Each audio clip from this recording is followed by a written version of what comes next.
قال اللہ تبارک و تعالی فی القرآن المجید والفرقان الحمید فاعوذ باللہ من الشیطان الرجیم بسم اللہ الرحمن الرحیم اقرأ باسم ربک الذی خلق صدق اللہ العظیم۔ میرے زندگی کا مقصد تیرے دین کی سرفرازی، میں اسی لیے مسلمان، میں اسی لیے نمازی۔ محترم و مکرم معزز سامعین کرام، السلام علیکم ورحمۃ اللہ وبرکاتہ۔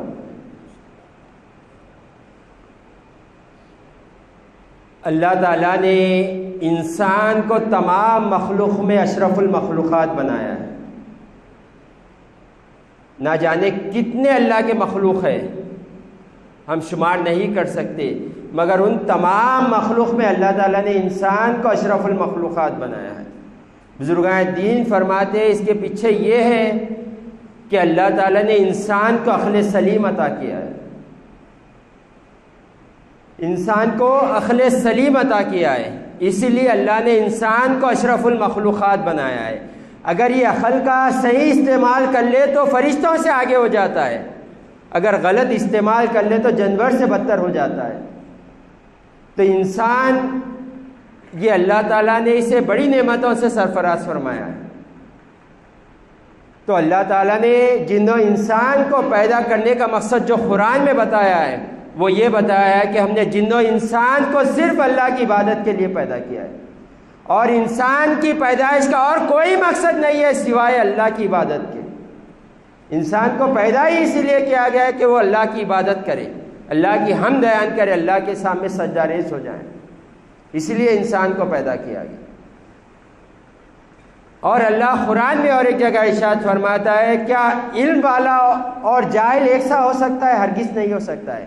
اللہ تعالیٰ نے علم والے کو بڑا مقام عطا فرمایا ہے، اور جتنی عبادتیں آپ لے لیجیے ہم پر فرض کی گئی ہے، جب تک یہ عبادت کامل نہیں ہو سکتی جب تک بندہ علم نہ سیکھ لے۔ جب علم سیکھ لے گا تو اس کے تمام عبادتیں کامل درجے تک پہنچ جائے گی۔ آج کئی ایسے عبادتیں ہم یہ سوچ کر کرتے ہیں کہ اللہ تعالیٰ اس پر ثواب دے گا، مگر ہوتا یہ ہماری کم علمی کی وجہ سے ہوتا یہ ہے کہ ہمیں گناہ، عبادت کی جگہ ثواب کی جگہ ہمیں گناہیں لکھ دی جاتی ہیں۔ مرد حضرات میں غفلتیں لے لیجئے، کئی ایسے لوگ ہوتے ہیں، اکثریت جو قرآن اور حدیث سے وضو کے مسائل نہیں سیکھتے۔ اب وضو کرتے ہوئے دیکھیں آپ، کبھی ایسا لگتا ہے کہ فرائض میں ہی لوگ غلطی کرتے ہیں، کونی تک صحیح پانی نہیں پہنچاتے، پیر صحیح بیٹھ کر نہیں دھوتے ٹخنوں تک، وضو کر کر بھی آ جاتے ہیں تو کونی سوکھے نظر آتے ہیں، ٹخنے سوکھے نظر آتے ہیں۔ تو ان کا جب وضو ہی نہیں ہوگا تو نماز کیسے ہوگی؟ اور لے لیجئے غسل کے مسائل، ہم میں کتنے جو قرآن اور حدیث سے پڑھ کر غسل کے مسائل سیکھے، یعنی ایک اچھے عالم دین کو پکڑ کر غسل کے مسائل سیکھے؟ نہیں، ہم کس سے سیکھتے ہیں؟ جو لوگ کرتے دیکھتے ہیں ہم سیکھ لیتے ہیں۔ وضو کو لے لیجئے، غسل کسی نے بتا دیا ہے کہ منہ دھو، ناک میں پانی چڑھا لے، غرارہ کر لے، پورے بدن پر پانی بہا لے۔ یہ نہیں بتایا جاتا ہے کہ اگر بال برابر بھی جگہ خوش ہو جائیں، خوش رہ جائیں تو ہمارا غسل نہیں ہوگا۔ تو ہمیں علم جب آ جائے گا تو یہ تمام غلطیوں سے ہم دور ہو جائیں گے۔ جب یہ غلطیوں سے دور ہو جائیں گے ہماری عبادت کامل ہو جائے گی۔ خواتین میں لے لیجئے، جو اکثر آج پینٹ لگاتے اور یہ سوچتے ہیں کہ ہم وضو کرتے ہیں تو وضو بھی ہو جاتا ہے، غسل کرتے ہیں تو غسل بھی ہو جاتا ہے، حالانکہ ان کا نہ وضو ہوتا ہے نہ غسل ہوتا ہے۔ اگر یہ ناپاک ہے، یہی حالت پر آ کر مصلی پہ کھڑ جائے تو ان کے اوپر گناہ کبیرہ ہے، حرام ہے۔ یہ بے وضو قرآن کو نہیں چھو سکتے، اور ناپاکی کی حالت میں یہ بھی حرام ہے۔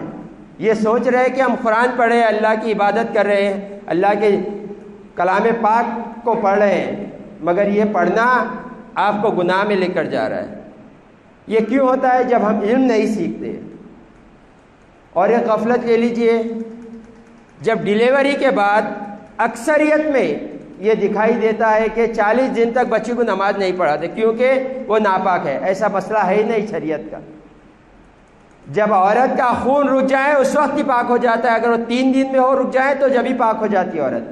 کئی ایسی عورتیں ہیں جو پاک ہو جاتی ہیں مگر اسے ماں باپ پڑھانے نہیں دیتے کیونکہ تم ناپاک ہو, 40 دن تک تم پاک نہیں ہو سکتے. وہ یہ بڑی غلطی ہمارے پاس ہوتی ہے. یہ کیوں ہوتی ہے؟ کیونکہ ہم علم نہیں سیکھتے.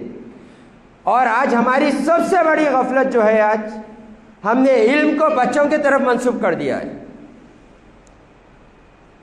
بڑے یہ سمجھتے ہیں کہ ہم علم ضرورت نہیں ہے, بچے سیکھنی چاہیے. نہیں, بچے نہیں, پہلے گھر کے بڑے علم سیکھے. بچے مکلف ہی نہیں ہوتے شریعت کے پہلے. حضور پاک صلی اللہ علیہ وآلہ وسلم نے ارشاد فرمایا جب بچہ 7 سال کا ہو جائے تو نماز کی تاکید کرو, اور 10 سال کا ہو جائے نماز کو نہ جائیں تو مارو. تو یہ پتہ چلتا ہے جو چھوٹے بچے تو مکلف ہی نہیں ہوتے. ہم اسے عربی بھیجتے, اسے مدرسے کو بھیجتے, اسے اسکول کو بھیجتے. یہ نہیں کہا جا رہا ہے کہ نہ بھیجے, اچھی بات ہے, مگر توجہ بڑھے دے علم کے طرف. اگر آپ علم سیکھے ہوں گے تو بچے کے غلطیوں پر آپ روک سکتے, بچے کو روک سکتے, اس کی اصلاح کر سکتے. آپ کو ہی نہیں پتا کہ بچہ کیا غلطی کر رہا ہے تو کیا بچے میں علم کا فائدہ ہوگا. ہو سکتا ہے بچہ پڑھ لے, غلطی ہو سکتی ہے, مگر آپ سیکھے ہوئے تو بچے کی اصلاح کر سکتے. آج ہمارے پاس یہ ہوتا ہے کہ ہم بڑا شرماتے بچے کے سامنے کیسے قرآن پڑھے, کیسے قرآن سیکھے, ہمارے پوتے کے سامنے کیسے قرآن سیکھے. یہ بڑی شرم آتی ہے. ہمیں اس پر نہیں شرمانا ہے کہ ہماری کیا عمر ہو گئی ہے, بچے پوتے ہیں. ہمیں اس بات پر شرم آنا چاہیے کہ ہماری اتنی عمر ہو گئی ہمیں وضو کرنے نہیں آتا. ہمیں اس بات پر شرم آنا چاہیے کہ ہماری اتنی عمر ہو گئی ہے ہمیں صحیح غسل کرنے نہیں آتا.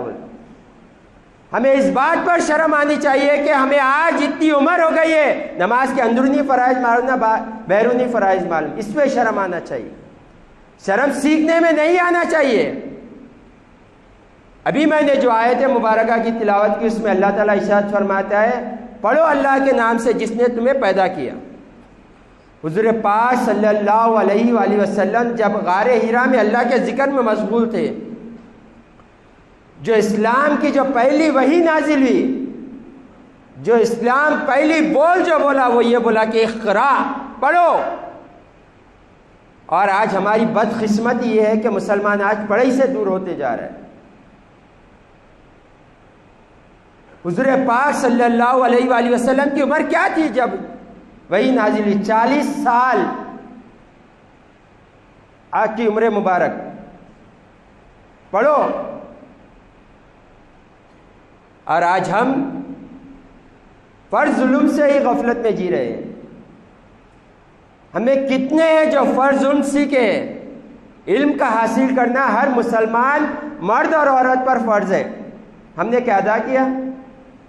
جتنی تاکید کرو اس میں, جتنے دیر کرو گے آپ اتنے گناہگار ہوتے جاؤ گے. آپ پہلا گناہ اللہ اور رسول کی نافرمانی, دوسرا گناہ عبادت میں کوتاہی. تو ہمیں چاہیے کہ علم پر توجہ دیں. حضور پاک صلی اللہ علیہ وآلہ وسلم ایک مرتبہ مسجد نبی میں داخل ہوئے تو دیکھا صحابہ کے 2 جماعت بنے ہوئے ہیں. ایک جماعت اللہ کی عبادت میں لگے ہوئی ہے, اللہ کے ذکر میں لگے ہوئی ہے, اور ایک جماعت پڑھنے اور پڑھانے میں لگی ہوئی ہے. تو حضور پاک صلی اللہ علیہ وآلہ وسلم اپنی تشریف وہ جماعت کے پاس لے گئے جہاں علم سیکھا جا رہا تھا, سکھایا جا رہا تھا. تو حضور پاک صلی اللہ علیہ وسلم اپنے عمل سے بتا رہے ہیں کہ اگر تمہارا علم درست ہو جائے تو تمہاری عبادت بھی درست ہو جائے گی. اگر تم علم سیکھ لو گے تو تمہاری نماز درست ہو جائے گی. اگر تم علم سیکھ لو گے تمہارے روزے درست ہو جائے گے. اگر تم علم سیکھ لو گے تمہارا زکوٰۃ دینا درست ہو جائے گا. اگر تم علم سیکھ لو گے تمہارا حج کرنا درست ہو جائے گا.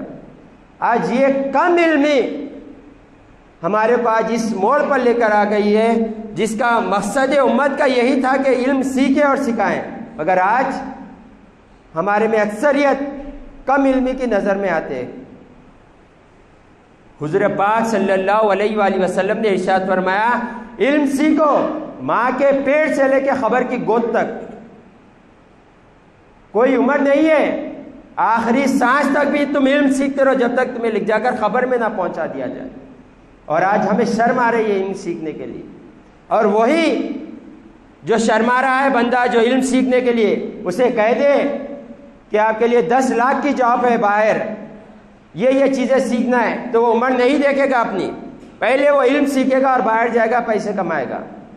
جب دین کی بات آتی ہے تو ہمیں کوتاہی نظر آتی ہے ہمارے اندر، ہم علم کو اتنا ہلکا جان چکے دین کو۔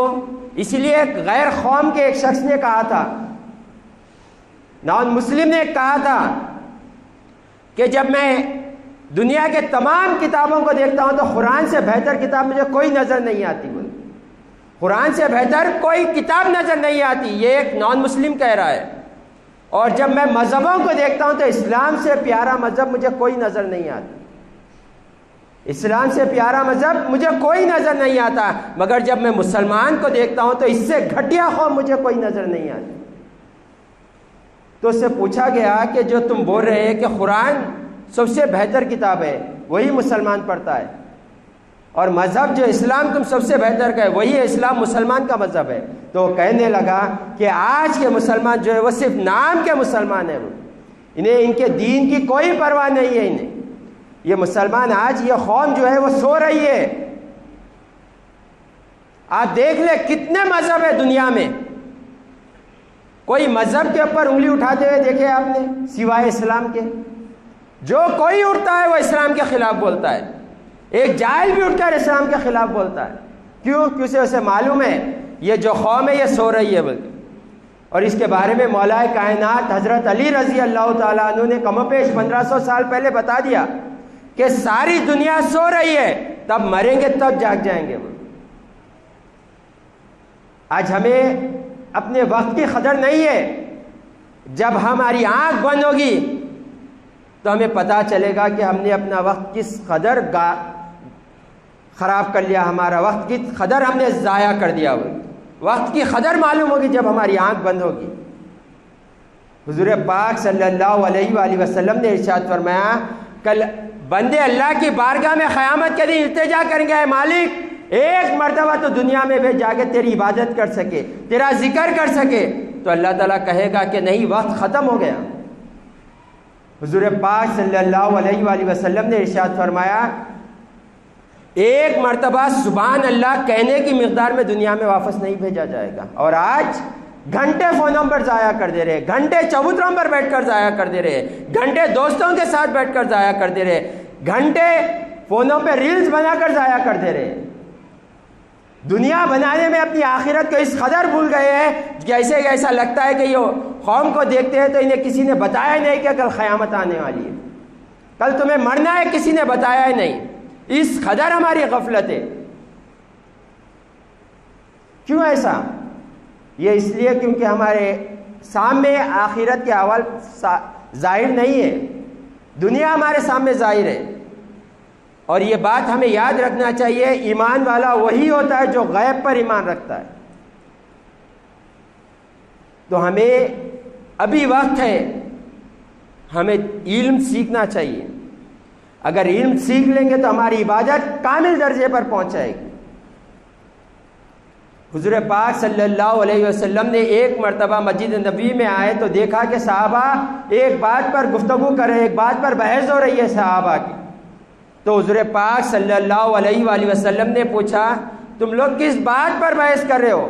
تو صحابہ نے کہا کہ یا رسول اللہ، ہم بنی اسرائیل کے اس شخص کے اوپر بحث کر رہے ہیں جو دن میں روزے رکھتا تھا اور رات بھر عبادت کرتا، رات بھر اللہ کی بارگاہ میں سجدہ ریز رہتا تھا، اس کی بحث کر رہے ہیں۔ اور ایک اس کا بھائی تھا، عالم دین تھا، وہ صرف فرائض ادا کرتا تھا، واجبات ادا کرتا تھا، سنت ادا کرتا تھا، اور اس سے ہٹ کر نہ وہ روزہ رکھتا تھا نہ رات میں عبادت کرتا تھا وہ۔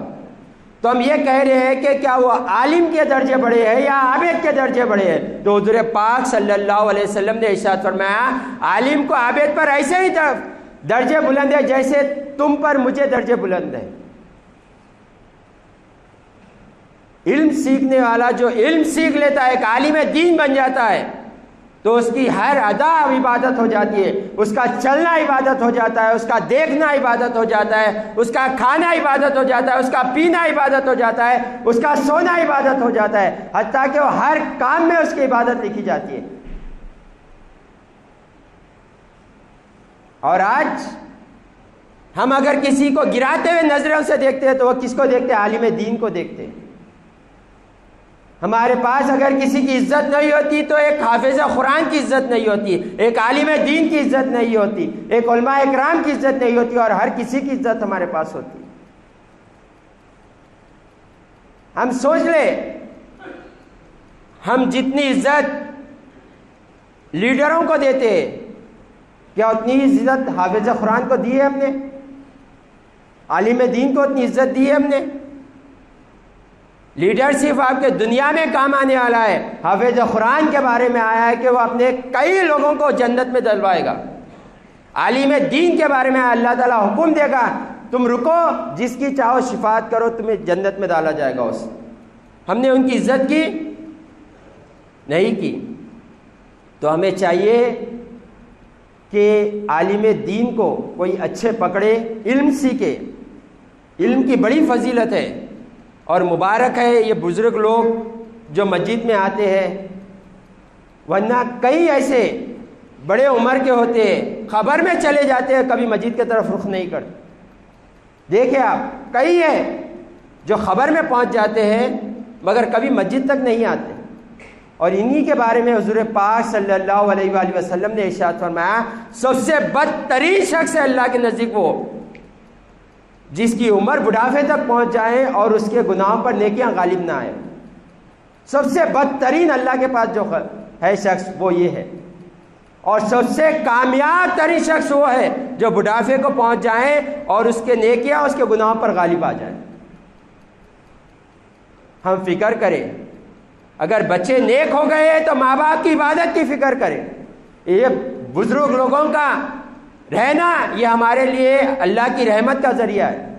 حضور پاک صلی اللہ علیہ وآلہ وسلم نے ارشاد فرمایا، جو تمہارے گھر میں ضعیف لوگ ہوتے ہیں انہی کی وجہ سے تمہیں رزق دیا جاتا ہے، ان کی قدر کرے۔ اور جو مسجد میں آتے ہیں یہ تو بڑے اللہ کے نیک ہو جاتے ہیں، کیونکہ اللہ تعالیٰ کی بارگاہ میں سچے دل سے ایک بار بھی اگر کوئی جھک جاتا ہے تو اللہ تعالیٰ کی اتنی بڑی رحمت ہے، اس کے سارے گناہ معاف فرما دیتا ہے۔ اور حضور پاک صلی اللہ علیہ وآلہ وسلم نے ارشاد فرمایا، جو اسلام میں اپنے بال سفید کر لیتا ہے تو اللہ تعالیٰ کو حیا آتی ہے اس کو عذاب دینے کے لیے، اس کو تکلیف پہنچانے کے لیے اللہ کو حیا آتی ہے۔ ہم سوچیں، حضور پاک صلی اللہ علیہ وآلہ وسلم ایک صحابی کے ساتھ مسجد نبی میں بیٹھے ہوئے ہیں، تو ایک شخص باہر سے داخل ہوئے اور وہ صحابی کو گھورنے لگے، تو صحابی ڈر گئے اور حضور پاک صلی اللہ علیہ وسلم کی بارگاہ میں حاضر ہوئے اور کہا کہ یا رسول اللہ یہ کون ہے جو مجھے آئے جب سے گھور رہے؟ تو حضور پاک صلی اللہ علیہ وسلم نے ارشاد فرمایا، یہ ملک الموت ہے، تھوڑی دیر کے بعد تمہاری روح قبض کرنے کے لیے آئے ہیں۔ تو صحابی ڈر گئے اور حضور پاک صلی اللہ علیہ وسلم سے پوچھا، یا رسول اللہ اب یہ کم وقت میں اللہ کو کیسے راضی کر لوں؟ وقت بہت قریب ہے میرے، اب میں کیسے راضی کر لوں؟ اگر کوئی دنیا دار ہوتا تو کیا کرتا؟ اپنا حساب کر لیتے بیٹھتا، اپنی جائیدادوں کا حساب کر لیتے بیٹھتا، بچوں کو کتنی وراثت آتی یہ کرتا۔ اگر کوئی حافظ قرآن ہوتا تو یہ کرتا، نمازوں میں لگ جاتا، کوئی سجدوں میں لگ جاتا۔ مگر حضور پاک صلی اللہ علیہ وآلہ وسلم نے جب یہ صحابی سے سنا تو کہا کہ آج جاؤ، جو علم سیکھ رہے اور سکھا رہے ان کی محفل میں بیٹھ جاؤ، علم سیکھو، اس سے یہ ہوگا کہ اللہ تم سے راضی ہو جائے گا۔ کچھ دیر علم سیکھ لینا یہ اللہ کو راضی کر لینا ہے، تو سوچے جو ساری زندگی علم سیکھنے میں لگا لے اللہ اس سے کتنا راضی ہوتا ہے۔ تو ہمیں چاہیے کہ علم کو اہمیت دے۔ عبادت اسی وقت کامل ہوتی ہے جب علم کامل ہو جاتا ہے ہمارا۔ علم نہیں ہوگا، عبادت جتنی چاہے کرے وہ درجے کو نہیں پہنچیں گی جو درجے کو عبادت علم کے ذریعے پہنچتی ہے۔ تو ہمیں چاہیے علم سیکھے، اپنے اولاد کو بھی علم سکھائیں۔ ماں باپ کا سب سے بڑا جو فریضہ بتایا گیا ہے وہ یہ ہے کہ اولاد کی دینی تربیت کریں۔ ہمیں چاہیے کہ ہم بھی خود دین سیکھیں، جو نہیں معلوم امام صاحب سے پوچھ لے، معظم صاحب سے پوچھ لے، جو عالم دین دکھتا ہے اس سے پوچھے، معلومات کرے۔ یہ معلومات ہمیں کل قیامت میں رسوا ہونے سے بچا لیں گے۔ اگر ہم دنیا کے معلومات کرنے میں نہیں شرماتے تو دین کے معاملات میں کیوں شرمائیں؟ نہ دیکھے ہمارے بچے بڑے ہو گئے، ہمارے پوتے بڑے ہو گئے، نہیں، اللہ نے اب توفیق دیا ہے 80 کے۔ عمر فاروق رضی اللہ تعالیٰ عنہ یہ وہ صحابی ہے جس کے بارے میں حضور پاک صلی اللہ علیہ وآلہ وسلم نے ارشاد فرمایا اگر میرے بعد کوئی نبی ہوتے تو وہ عمر ہوتے بولتے۔ اور عمر کی شان یہ ہے کہ عمر جس راستے سے گزر جائیں شیطان بدل جاتا ہے راستہ اپنا۔ اور حضور پاک صلی اللہ علیہ وسلم نے ارشاد فرمایا کہ رات مجھے خواب میں ایک دودھ کا پیالہ پیش کیا گیا، جب میں نے وہ دودھ پیا تو میں نے اس کی ٹھنڈک اپنے ناخنوں میں محسوس کی، اور جو بچ گیا میں نے وہ پیالہ عمر فاروق رضی اللہ تعالیٰ عنہ کو دیا۔ تو صحابہ اکرام نے پوچھا یہ دودھ کی تعبیر کیا ہے؟ تو حضور پاک صلی اللہ علیہ وسلم نے فرمایا علم، جسے نبوت کے حصے میں سے علم ملے وہ اصحاب صفہ میں سے تھے۔ معلوم ہے یہ کون ہے جو ساری زندگی اپنی چھوڑ چھاڑ کر خالی علم سیکھنا ان کا مقصد ہوا کرتا، تو ہم شرمائے نہ، جب وہ نہیں شرمائے تو ان کی تو ہمیں دیکھ کر اپنی زندگی گزارنا ہے۔